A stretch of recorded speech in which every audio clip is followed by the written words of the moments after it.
Good evening, YouTubers. Welcome to another edition of Sonoran Reef. And tonight we're going to be doing a quick how-to video.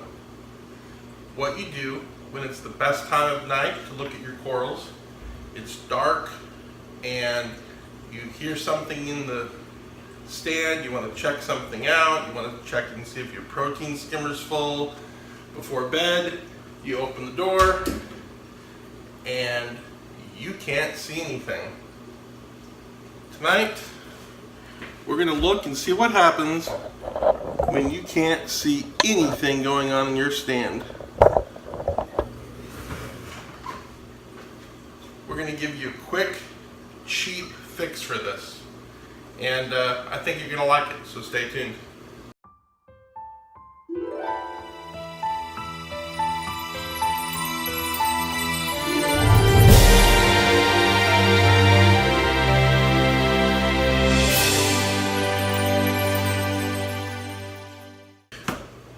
Okay, so I promised you this was going to be super cheap, and it is. Right now, we're going to do the simple version, and for those of you with an Apex, we're going to do the high-tech version. Okay, so here's the simple version. What do I have? Well, I have in this box, I purchased it off of Amazon, the link will be below. I have a 12-volt power supply. So this is just a simple power supply. It plugs into a wall. 12 volts, the important part here. You're not going to use enough milliamps to worry about the milliamperage too much, but 12 volts is the key. So, here we go. 12 volt power supply. Okay? And what else do I need? Well, the power supply came with this. We'll get into that in a minute. So this power supply, I think, cost me $12, maybe $9 or $12. I don't remember which one I purchased. And the only other thing that you need are these. Now, all these are LED lights, and I purchased these from a sign company, Boots and Duke Sign Company in Phoenix, Arizona, free plug, to be specific. Now, these are the LEDs that they put inside of the letters that are on the building. They're called pan channel letters if you're super curious. But anyway, these are white, they come in lots of different colors. And these cost about $2.50 a foot. Is probably, if you go to any sign company in the country and ask for some LEDs, they'll probably sell them to you by the foot. I'd pay about $2.50, something like that. $2, $3, depends on which brand they carry. But there can be some very cheap brands and some very expensive brands. For our purposes, it really doesn't matter all that much. So, they just break off into little strips. They're perforated with double stick tape on the back. And you are going to take these. Hopefully you have a wire stripper. That's not included. So these LEDs, there was about 10 feet here, $2 a piece. That's $20, plus the power supply is $30. You may not need this many lights. In fact, 4 feet of lights would probably do it. I believe in a little bit of overkill, so I'm going with about 10 feet here, give or take. We'll see what ends up happening. But pretty simple. All you have to do is strip the wires at the end. Now, LEDs will only light one way. So if you put them in a different way, then and they're not lighting, well, it's pretty simple. Just go back and flip the polarity and you should be good to go. So if yours doesn't come with a cool little adapter like this, you can just cut the end off and splice the wires. It's a positive and negative, positive and negative. Again, Make sure that the power supply that you use is the same voltage as the LEDs. Most of them are 12 volt, but there are exceptions. So I'm going to just wire this up right now, and I'll be right back with you.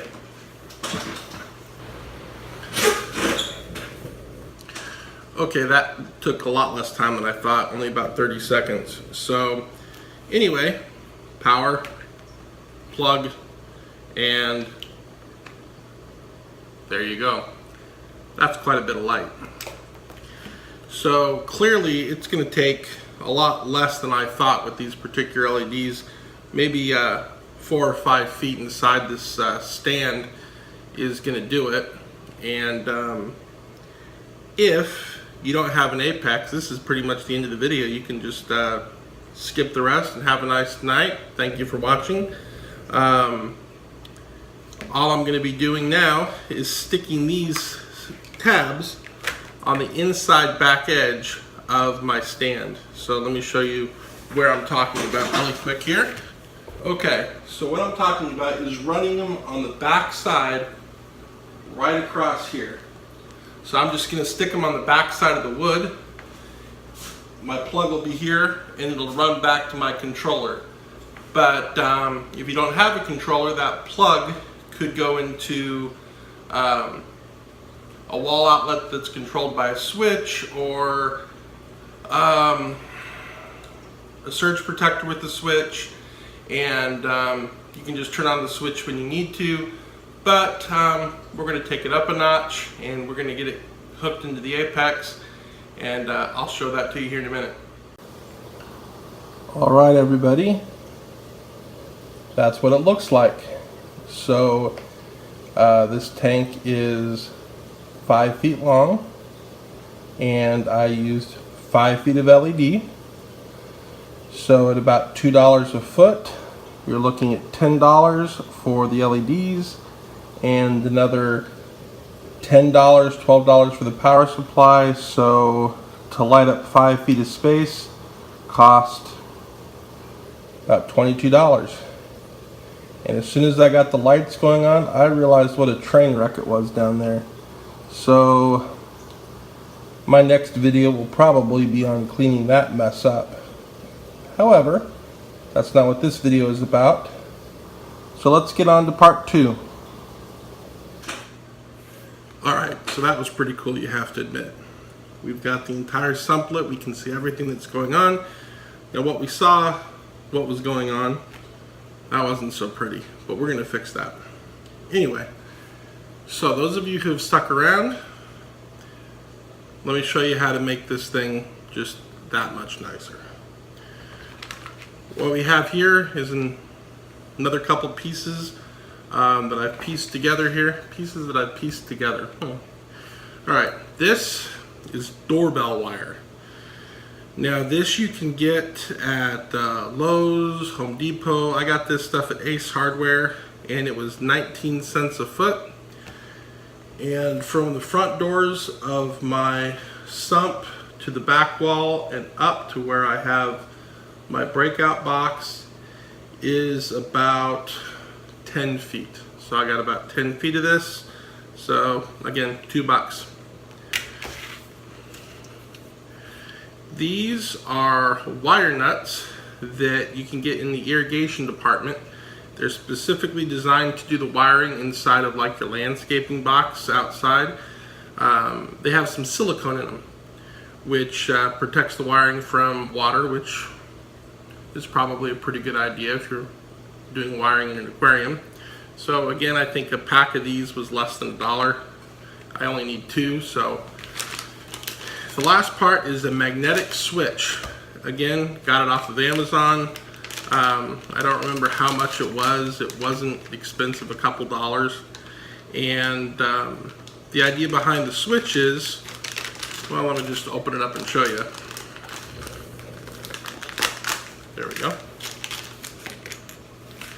So the idea is that you attach one to the door and one to the part next to the door. When the two are close together, the switch is closed. When you move them apart, there's a little magnet in here that will release and open the circuit. So this came with absolutely no instructions, but I've already done it to the aquarium, so I wanted to make sure all this would work before I did the video. You know me. So there's 3 screws. You can ignore the middle screw. So the other side has no screws. It's just runs the magnet on the other side, so we don't need this one right now. And all we're going to do, again, very high tech, we're going to take the red wire, connect it to one pole, and the white wire, connect it to the other pole. And I'm going to do that, and then I'm going to show you where to connect them in that breakout box, because it can be a little bit intimidating if you've never used it before, and it's a really cool tool for an Apex. Usually you can find one on, reefing forums and stuff for next to nothing. I think I found this one for $10, and I see them all the time because people buy them, don't know what to do with them. They sit in the garage for a couple years, and then they decide, well, might as well get rid of it. So I'm going to teach you guys how to use it. But first, let's connect some wires. All right. As I was getting ready to do the wiring, I realized that some people may have never wired anything a day in their life, and I shouldn't be taking that for granted. So, wire snippers. What you do is there's little notches at the end of this thing, and you find the notches that crimp into the covering of the wire, but not all the way through the wire. You clamp down and you pull. I don't know if you can see that or not, but that exposes the end of the wire. So go ahead and do that on both sides. Okay. Now, here you have some screws. You want to loosen the screw so that you can fit the wire between the screw and the metal washer. You're going to wrap that wire around once or twice. You're going to tighten the screw, and then you're going to snip off any extra wire that you have. So now that's what you can do. Okay, so hopefully you can hear me okay. This is the part that gets everyone a little bit confused. So what you see here is you see that is switch 1, switch 2, switch 3, switch 4, 5, and 6. Now there's only one wire for each.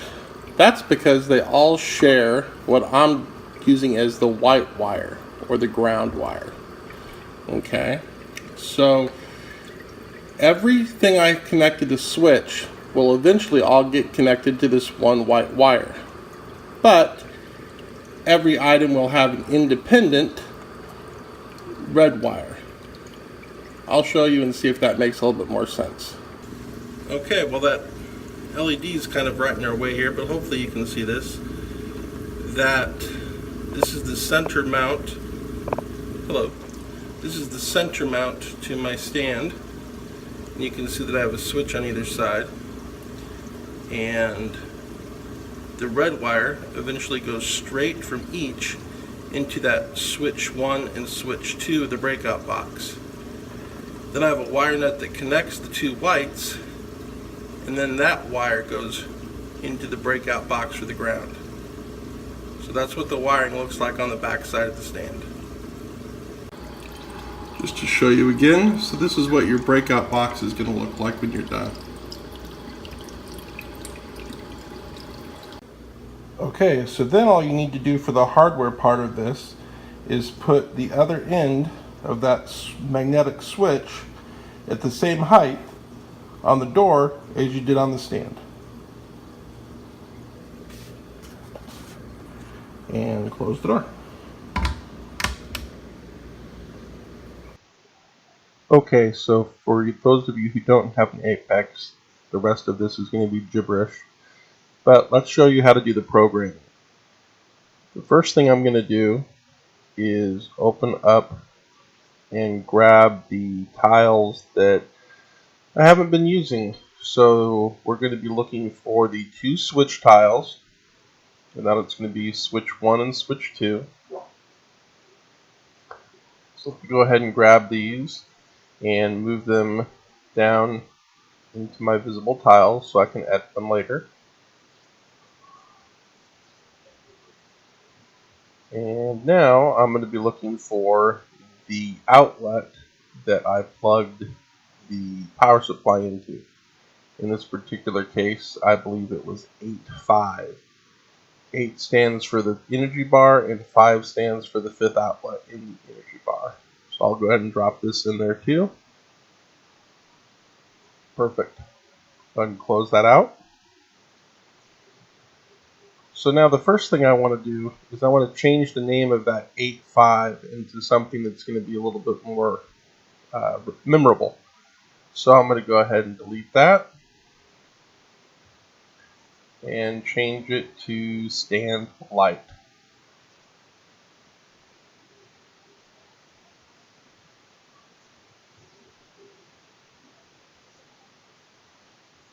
I'm going to get back to these settings later.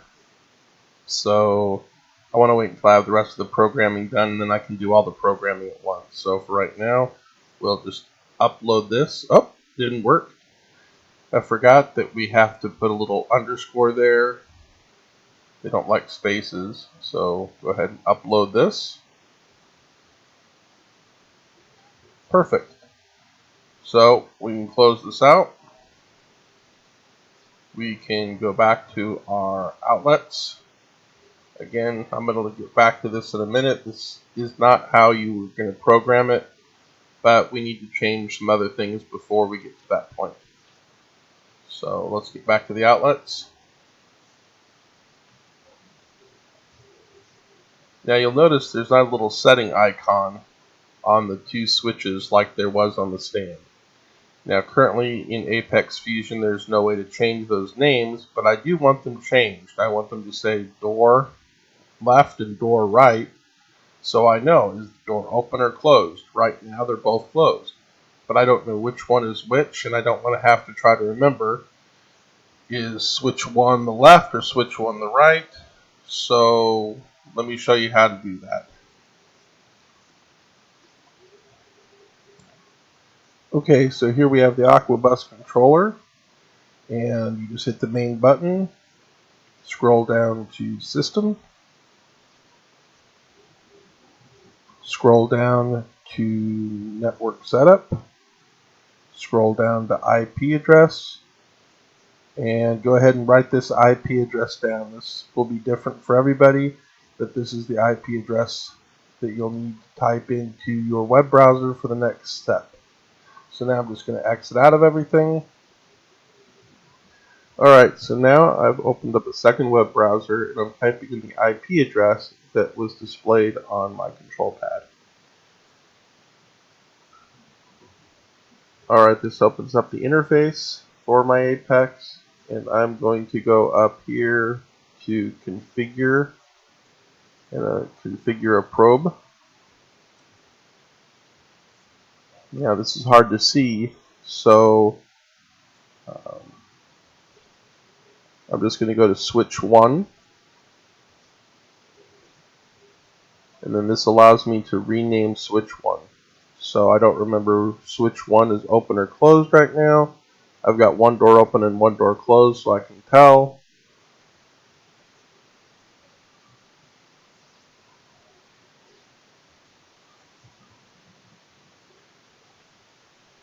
Okay, switch 1 was the left door. So I'm just going to do L-door and update the settings. I'm going to do the same thing. I'm going to select switch 2. I'm going to relabel it R-door and update that. Alright, perfect. I'm done. So not much else to do here. I'm going to go back to the Apex, and now you can see that those switches are relabeled L-door and R-door, which is exactly what I wanted. Alright, I zoomed in a little bit more here so you can actually see what I'm typing, but I'll go ahead and tell you as well. So now I'm going to go back to my outlet, now that I have everything labeled the way I want to. Go back to the outlet settings. Alright, so the first line, fallback off, is what I want. I want, if nothing's going on, I want the default to be off.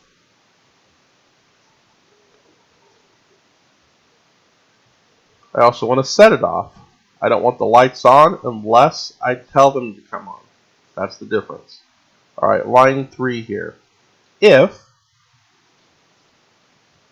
the left door is open, then on. Okay, we're going to repeat the same line of code for the right door, and it'll fill in a lot of these words for you. If it doesn't, usually that means there's something wrong. So if right door open, then on.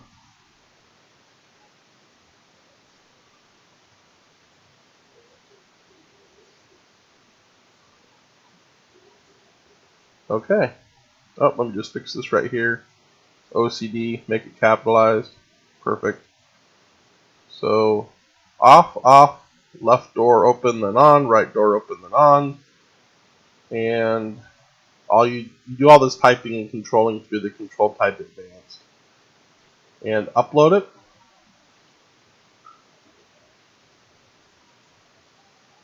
And we're done. Okay, one last thing you want to do is change the stand light to auto. On means it's on all the time no matter what. Off all the time no matter what. Auto is what engages that programming. Almost forgot to tell you guys that. Okay, so the LEDs have been done. The programming has been done. So all I have to do is open the door. And there you go.